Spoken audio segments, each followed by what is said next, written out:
Welcome to the show. I'm Jason Whitlock, and I'll tell you why the Patriots and Tom Brady should be very concerned. Very early. And I'm Colin Cowherd, and I'll tell you why yesterday proved I've been right about Matt Ryan all year. Stop it. Speak for yourself starts now. Stop it. You might as well just wave the it's very early for the Patriots, but not Matt Ryan. Might as well be November for Atlanta. Hello and welcome. We're joined now by Fox NFL analysts Tony Gonzalez and Mark Sloreth. Let's start in Dallas, where the Rams shocked the league yesterday, but not Colin Cowherd, beating the Cowboys in a shootout at Jerry World. Jared Goff once again looked sharp, and Todd Gurley exploded in the second half, while Dak, Zeke, and the rest of the Cowboys offense couldn't get anything going after halftime. Here's Dak after the game. What took place in the second half? Did they do some things differently, or was it just you guys not converting on third down early? Yeah, I don't think they did anything differently. They stuck to their game plan. Second half was the same thing. I think it was just us not converting. We've got to find better consistency in our offense and running the ball and throwing the ball. Me and my accuracy, just got to be consistent throughout the whole game. All right, Cowherd, you called this game. Were you more impressed by the Rams or more troubled by the Cowboys? More impressed with the Rams. Sports fans are very funny. If you had a stockbroker and the stockbroker said, we got new information on this stock, you'd say, okay, sell the stock. I liked it last month, I don't now. Sports fans are funny. If you have an opinion, they have to stay to it forever. The Rams changed left tackle, center, coach, tight end, receivers, deep threat, slot receiver. Well, their offense is new. Like, why is everybody into this? How can the Rams be? They went out and changed all their offensive personnel. They brought in an entirely new staff. They already had a great D-line, a great kicker, a great punter. They had some things in place. The Rams changed more than any team in the league. The Rams said, we're going to completely overhaul. It's like rebuilding a kitchen. Well, it doesn't look the same as last month. We got a new kitchen. The Rams' offense is a real offense. Colin, people are very predictable. Their happiness is based on expectations. We went into the season expecting the Dallas Cowboys to be the Cowboys of last year. We expected Dak Prescott, to elevate. I've got to be more troubled by the Cowboys. Dak's not elevating. Zeke and the offensive line and the running game have taken a step back. I'm troubled with the Cowboys.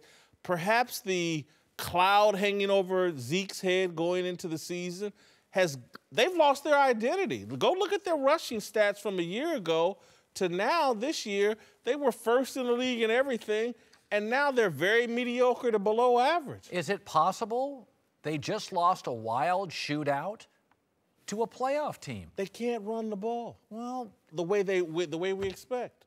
Here's the Dallas Cowboys in a nutshell. You have to understand complementary football.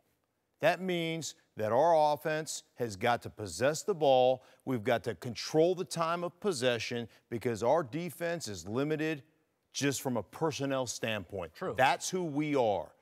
There's one game so far this year where they've adhered to that formula. That was the first game of the year against the New York Giants. They possessed the ball, and guess what? They had more total yardage than the Giants did.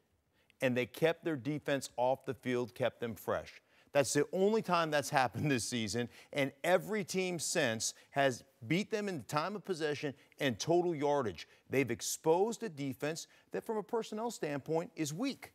That defense is not great. They have a couple of really good. I'm troubled by the Cowboys. I'm excited about the Rams. It's great. What they're doing is great, and it surprises me. But I look at the formula, the way the Cowboys are built right now, and I'm like, I am troubled by this team because you have to adhere to that formula. Well, you know what?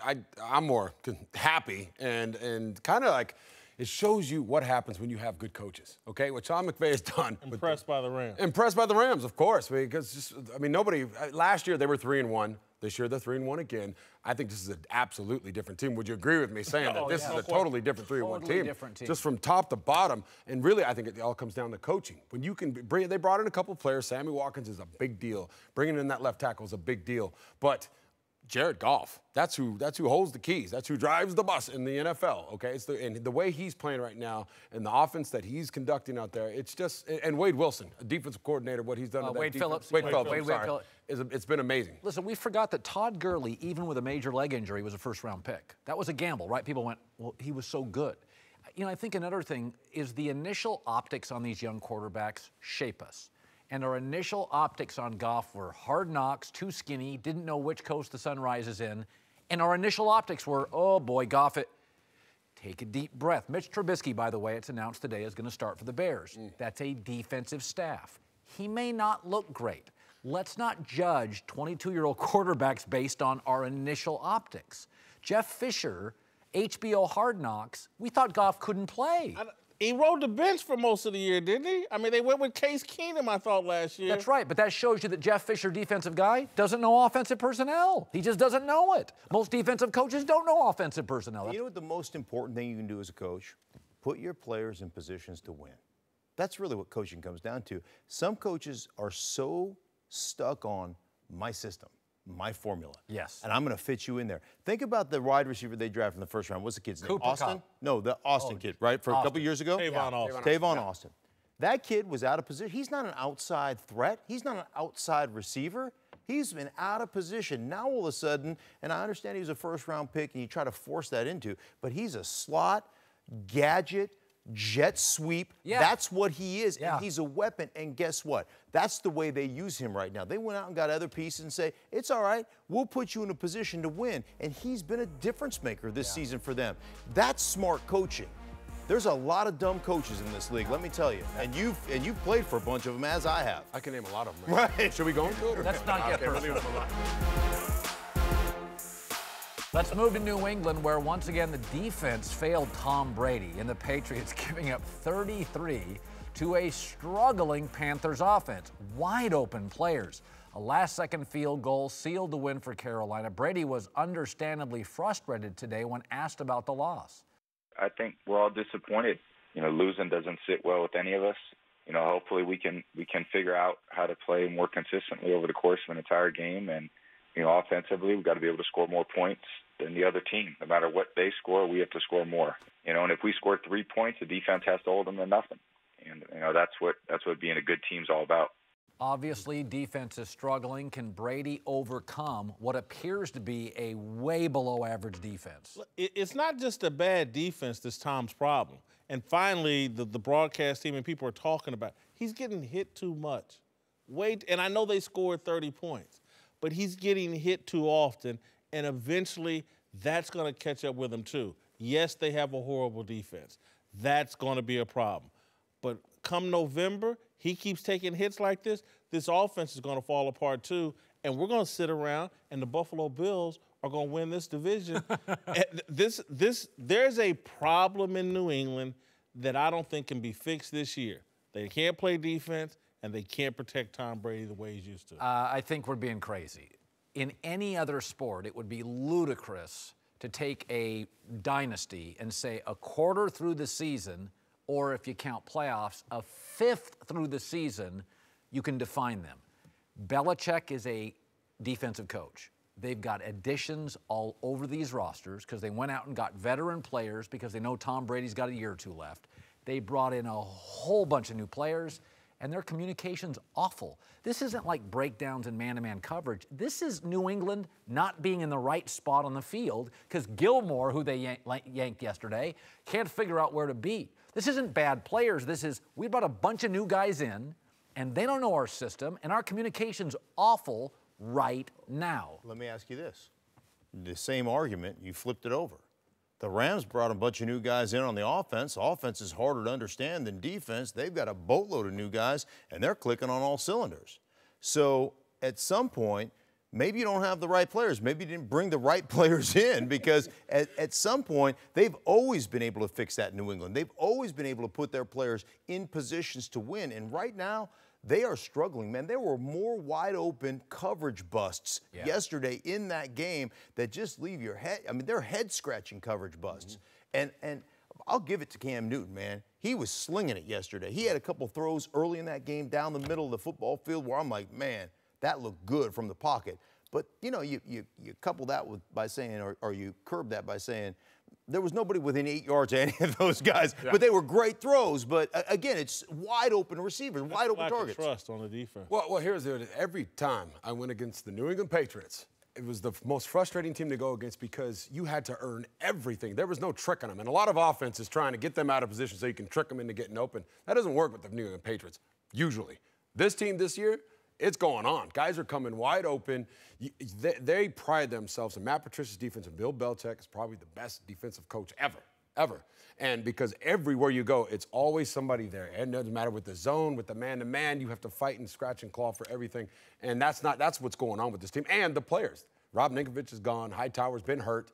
You got to have talent. No pass rush. Doesn't matter. No pass rush. Think about this, Jason. Old quarterback beat him Breeze. Young quarterback beat him Watson. A guy that doesn't throw deep, Alex Smith did. And Cam Newton, who's not accurate, was the most accurate he's been in his career. Like, it's not like one style. Old, young, inaccurate. Alex Smith doesn't throw deep. He threw deep against them. Everything's beating them. I hear both of their conversations, and I hear a lack of trust. Bill Belichick's defenses are built on do your job. And you have to trust your other teammate to do his job because it all works in concert. I'm wondering, and I follow Mike Lombardi, who's very close to the Patriots organization, and when I hear people talk about the Patriots defense, I'm wondering if the communication, if Bill Belichick's communication style is working with this particular group of kids and young people that he's assembled, because I hear a lack of trust. I hear people, when I hear people out of position, I hear people trying to do too much. When you start thinking, oh, this guy's not going to be here, so I better be here, that's when you have all these wide open, busted coverages and people not in their gaps.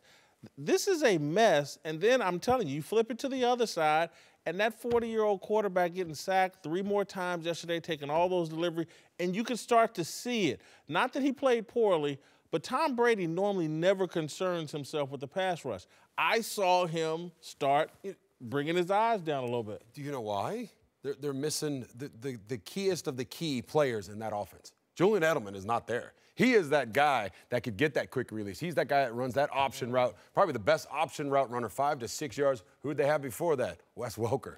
That's a big cog in Tom Brady's mad scientist regime. You got to have that guy that can get that ball to your hands. Who can run it? Hogan? He's not like Julian Edelman. Now, it should be noted that September has generally been New England's worst month, right? Yes. That is the experiment month for them. I'm not saying the loss isn't a loss. Close loss to an improved team, September's their bad month. And I will say this back to your point earlier. They are usually the smartest team in football. Yes. They give you things, and first off, they give you things that you've never seen. And to be able to do that on a week-to-week basis, you have to be in concert with one another. They are not in concert. That concert is a little kid strumming on a xylophone with a, just hammering that thing. That's what it sounds like right now. Yeah. All right, we got to go. Before we go, our thoughts and prayers are with everyone affected by the tragic shootings in Las Vegas. More Speak for Yourself after this. Welcome back, Tony Gonzalez, Mark Schlereth. Here we go. It's time for Who's the Best, presented by America's Best Contacts and Eyeglasses, and we go to New England, where even Cam Newton's weird new cleats couldn't slow him down yesterday. Had his best game of the year, leading the Panthers to a last-second win over the Patriots. After the game, Cam talked about his motivation. It was a lot of somewhat respecting that we felt like we wasn't getting. And, not saying that the Patriots were doing it, it was just more or less you guys were doing it. So this was a statement game for us. And just moving forward, this game set precedence and set the tone for, the season moving forward. All right, Whitlock, did Cam prove his critics wrong with that big win? Cam should be careful here. It's a marathon, not a sprint. You know what Tom Brady's passer rating is? What? 116. You know what the opponent's passer rating is against the Patriots? What? 116. So the Patriots defense is making every quarterback look like Tom Brady. Cam got to eat yesterday, fat stomach, and it feels good. I've had one for a long time, but he should quit gloating because next week there'll be another NFL team. Yeah, his passer rating is 23rd in the NFL. Cam's faced the 32nd defense, the 22nd defense, the 20th defense. So, as we said earlier, I think this is just one of those people, after 7 years of doing anything, by your 7th year in the league and your 7th, you had been defined. Now, that doesn't mean if you have a better tackle to your right, or it doesn't mean if you have a better quarterback, you can't be elevated. But it's been defined. Cam is not a precision quarterback. He's got a howitzer for an arm, not terribly accurate, emotionally a little up and down, and facing a bad defense, he had a great game. But we kind of know at this point what Cam is, right? Don't we? Kind of? I saw Rich Gannon turn into something I never thought was possible. But didn't he go back to what he was? No. Late in his career in Oakland, he turned into Rich Gannon, that's an outlier. That's one of the most incredible things ever in history, I think. Him getting good after year 11. I played with him in '93, and then I was like, that's not the same guy. I mean, he did. But anyway, his credit, he was great. Go ahead. Oh, with Cam, I thought he obviously played his best game of the season, but he also got back to being Cam Newton. We've talked about it on the show. Run the ball, Cam. One of the touchdowns that he scored was a design quarterback run where he went there and bowled over everybody, 265 pounds and all, and that's when you can actually see the MVP, Cam Newton. Now, can he keep doing that? I got to see it again because he's going against the worst defense in the league. But also, too, I mean, I don't know if this is what makes Cam or not, but he plays with such a chip on his shoulder. Also, too, I don't know if you guys have the tape, but him running into the locker room after the game's over where he's yelling, "Oh, don't talk to me now. Don't talk to me now." You know, you guys didn't want to talk to us coming into it. You guys didn't favor us. No one wants to talk to Cam. I don't know why. Just get over it, Cam. Just go out there and play football, be you, and good things will happen. Cam Newton, and I have never believed in his ability from the pocket. He ripped a couple from the pocket early in this game, and I was like, whoa, I mean, opened my eyes. But they got back to what they are, what he's competent at, and that is designed runs. In the Super Bowl or the MVP season for him, 2015, he had 8 runs a game. You know what he had yesterday? 8 runs. There it is. Where it all opens up. Now, he had a couple of scrambles early, sure, but they had a bunch of design runs. On a 3rd down, they had like a quarterback almost counter. They had a quarterback draw. They ran it on the goal line off a read zone play. And then that opens up that read zone where it's a one-option route. So you put the ball in the belly of the running back, and it's Y hook. You put the ball in the belly of the running back, and it's Z slant or X slant. That's what it is. There's one guy you throw it to, and that is probably 8 guaranteed completions a game. They got back to what they were. They had unbelievable design on screens. They had a reverse screen from Christian McCaffrey, dumped it to Whitaker. I mean, they were outstanding. They looked like the 2015 version. So what you're telling me right now, if you're that offense and you're Shula, the offensive coordinator, is like, hey, listen, we're going hell or high water with this guy, and consequences be damned, because he may get hurt, but this is the way we're going to win football games. Didn't it bother you a little bit, though? Like, for anybody in any business, you know, what motivates you? You have to be somewhat self-motivated. Like, that's a really important factor, right? Cam's like, yeah, you know, this week we're motivated by you, the media. Aaron Rodgers doesn't get motivated by us. Russell Wilson doesn't get motivated by us. Is Cam? No, it's not quarterbackial, to use your word. It's emotional. Yes. And again, the quarterback position, we always talk about cornerbacks have to have a short memory. What about quarterbacks?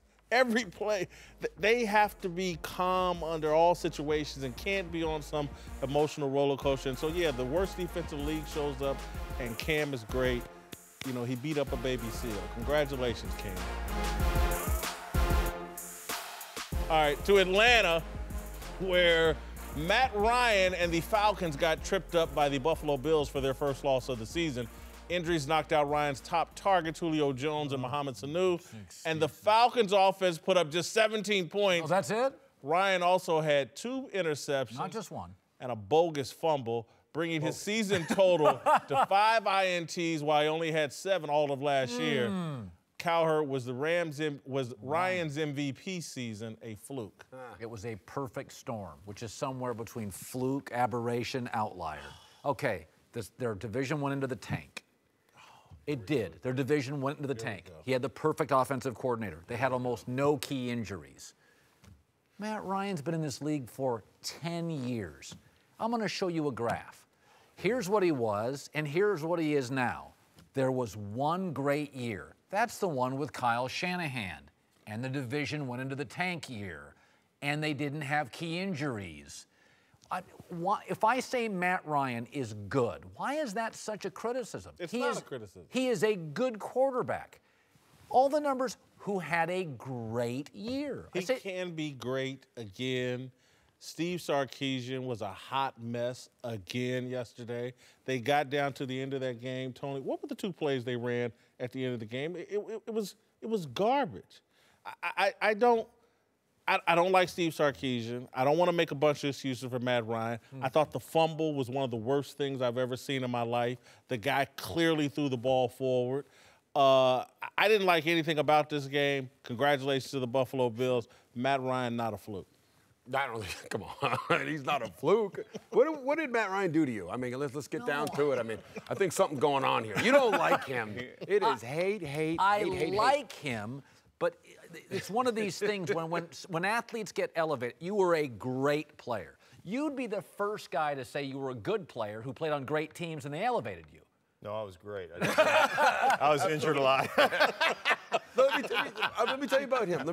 I mean, he's first of all, Kyle Shanahan, he had his worst year, Matt Ryan, with Kyle Shanahan. And then he turned it around and had his best year with Kyle Shanahan. So, I don't know. You be the judge of what's going on there. I believe yesterday, some of those balls we talked about earlier, they're bouncing off receivers' hands. That's some of the picks. I think they're still getting to know each other. Sarkisian and Matt, they still have to keep working this out. They have the tools. They have the talent. I absolutely believe he will turn this around and get back to that MVP. He's playing good right now, but good. I have no doubt that he's an elite quarterback. Very good. I will tell you this, and I agree with you. I think he's an elite quarterback. I think the guy can play. Thank you. The Buffalo Bills are not getting the credit they deserve because their defense and their front seven, they are legit.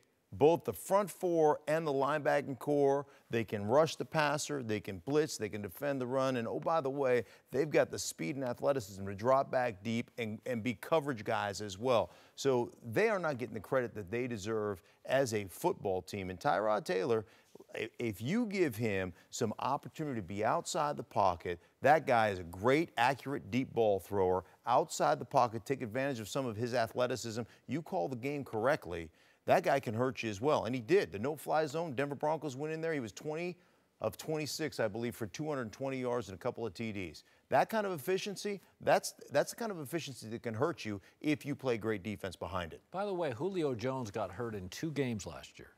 They scored 42 and 41. Is it possible last year was lightning in a bottle? Buffalo may be the best defense in the league, I think Mark just tried to explain to you. And Atlanta got a bogus call that really swung momentum. Did you see the play? It's a bad call. It swung the momentum tremendously. And then at the end of the game, I just didn't like the play calling, and you don't have again, we talked about Julian Edelman being gone for the Patriots. You don't have Julio. You don't have Sanu. You're facing a very tough defense. They had a bad game. He's got 5 interceptions. I don't like it. By the way, I don't like they it. did lose to Detroit, and a yard from losing to Chicago. Don't say that. No. Don't say that's not Who how it lost goes. to Detroit? Atlanta. No, they didn't. They really 3-1. Well, I know, but they lost. You didn't like Oh, that. I'm sorry, they were playing grenades. You're right. They were close to losing, so we'll count it as a loss. Welcome back. Rob Ryan's here, joined by the founder of the Big Lead, Jason McIntyre. We moved to Houston, where, wow, rookie Deshaun Watson went off yesterday. Back-to-back weekends of great football, threw for 4 touchdowns, ran for a 5th, a 57-14 blowout over divisional rival Tennessee, a pretty good team. After a slow start his first couple of games, Watson has turned it on. Big jumps in all his statistical categories the last couple of weeks. Whitlock, are you ready to say Deshaun Watson's the real deal? Whoa, Nelly. Let's slow down here. I believe RG3, Trent Edwards, Cade McNown are some rookie quarterbacks that threw 4 touchdown passes as rookies in a game. I think this is great. I want some further evidence. I can't wait to zero in and catch a full game of Deshaun Watson. But it's a rookie quarterback, and let's let the season develop. Sounds like they caught Tennessee sleeping. Clearly, you don't score 50 some odd points in this league in the professional in NFL. But I like what I see so far, but I'm more not information. ready to call him the real deal, although I did like him of all the quarterbacks. I kept pumping him up. I will say this, though. With the new CBA, remember the owner said we're not going to pay any more money, but you can take more practices off. Okay, it's hurt the offensive lines. There's a trend going on here. If you can move as a young guy, Wentz, Dak, if you can move as a young guy, it buys you time. Deshaun Watson yesterday made a lot of plays with his feet. And I'm just saying if I was drafting a guy, Mitch Trubisky, the one thing I like about him isn't his size, isn't his arm. As he's engulfed with this new offense in the NFL for 2 years, he can buy space and buy time. So I think what I'm seeing from Deshaun is symptomatic of an NFL issue. If your quarterback can't move, you better have a great coordinator or a great O-line, because this is the new NFL. Nobody can block up front. Well, you know who had a good defensive coordinator? The Titans, right? Dick LeBeau. Yeah, he was 28-4 against rookie quarterbacks.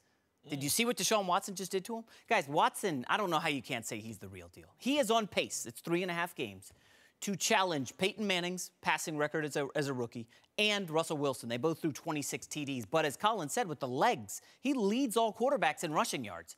I mean, I think the big indictment here is Bill O'Brien not starting him after watching him all through preseason, all practices, and he went with Tom Savage. Big indictment. Huge indictment. He only sat for a game or two. He sat him for a half. Come on. How can you watch this? I mean, this is unbelievable. Bill O'Brien is a joke. Come on. Yeah, well, I mean, I think Deshaun Watson, the thing about him, which you got to love about this is a rookie, no question. He's got the feet. He gets out of the pocket. It's a great point you make about the mobile quarterbacks, especially nowadays, because they're, the other guys are getting killed. They're sitting ducks. But the thing with him is you got to love the way he's getting the ball to the outside receivers, the Fuller, the Hopkins. Right. I mean, that's critical, because that's something that didn't happen for the last couple of years in Houston, where they get this all-pro receiver, and they drafted this kid number 1, and nobody could get him the football. Well, the thing is, with Deshaun, he's got the arm strength to get the ball out there, and he's also buying time because of his scramble ability. I mean, that defense, you bring up a great point. That's Dick LeBeau's defense. Yeah. And the week before was Bill Belichick. So, two guys who kind of know defense a little bit. But the thing is, both of them, they need a better rush plan. If you're going to rush a guy like him, you can't leave the middle of, like Deshaun, just running the ball right up the middle. Yeah. It's ridiculous. Let me give you something that helps your point that you'll love. I know someone who's close to Deshaun Watson. Yeah. There's not an ounce of Manziel. There's not an ounce of Cam Newton. This is an awesome kid. This kid is all in on football. He's very humble. If he has success, he'll be able to handle it. Again, when Dabo Swinney called him the Michael Jordan of football, that was also based on, again, he wasn't analogizing to Michael Jordan's character, but that was based on, this is as high a character kid as Dabo Swinney's ever coached. Listen, Johnny Manziel had success against Saban twice, and I was out on Johnny Manziel because I just didn't think he was coachable. The thing I liked about Deshaun, when he was in college, he came out and he said, I don't want to be a running quarterback. I don't want to be that guy. I've talked to Michael Vick about this. When you can run in high school and college, it's hard not to love running. Deshaun ran in high school and college, and it's like, I don't want to run. That told me Deshaun was mature, that he knew at the pro level, I got to be coachable. Because what worked in high school and college is not going to work.